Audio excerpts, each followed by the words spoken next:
going to invite Joe Rogers to come forward up here for our first time of sharing.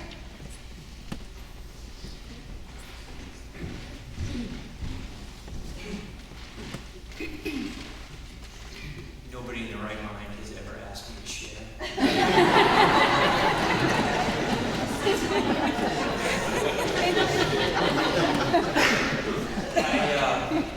For those of you who don't know me, I've been making music with Brett for the better part of a decade. We played rock and soul together, and we recorded, I don't know, hundreds of hours of music in my little basement studio. We've done, I counted it up this morning, we've done actually 7 full-length CDs.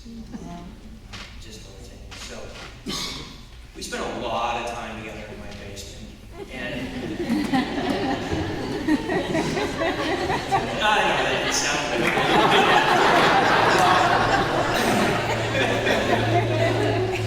So a year and a half ago, Brett came to me and he said he wanted to finish his CD.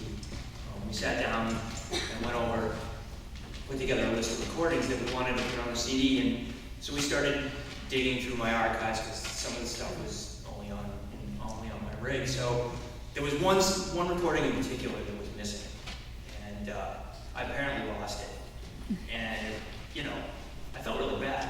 This is the last project, so I did all I could do, just to apologize, and moved on. And we did the CD, and I think it came out pretty good.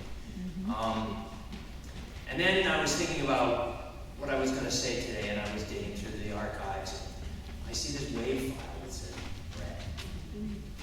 And so I'm going to play it for you right now.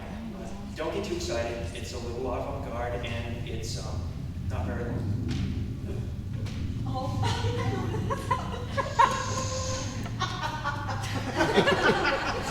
Everybody get that? Here we go. Everybody quiet.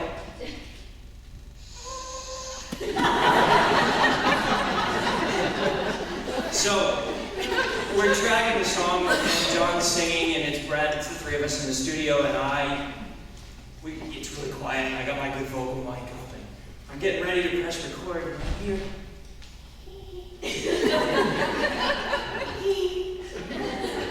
I'm like, what is that?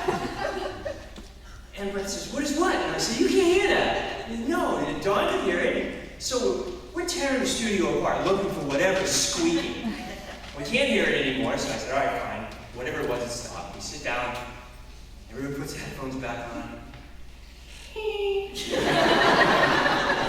So I turn around and look at Brett, and he opens his mouth to say something, and it stops. I said, it's gone. And he shut his mouth, and I hear,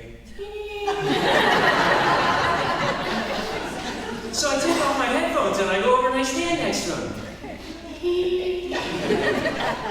It's his nose.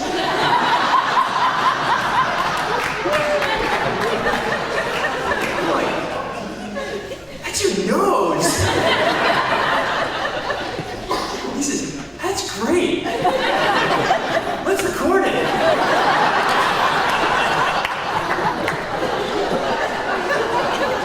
So we did, and so somewhere on the end of one of John's vocal tracks in that project is about 30 seconds of that. Unfortunately, that's all I could find because that's the piece of it that I made as a WAV file to stick on my phone as a ringtone.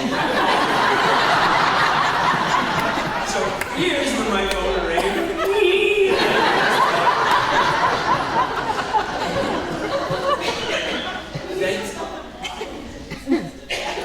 So it turned out that Brett had serious sinus problems. So, not all that funny, but we thought it was at the time. Truthfully, I spent hundreds of hours sitting next to Brett, and Brett made everything I worked on better. Sharper, brighter, prettier, uglier, everything. And I miss him all the time. And when I go back down in that studio, it just doesn't feel the same anymore. gonna take me a long time to recover. And I suspect everybody here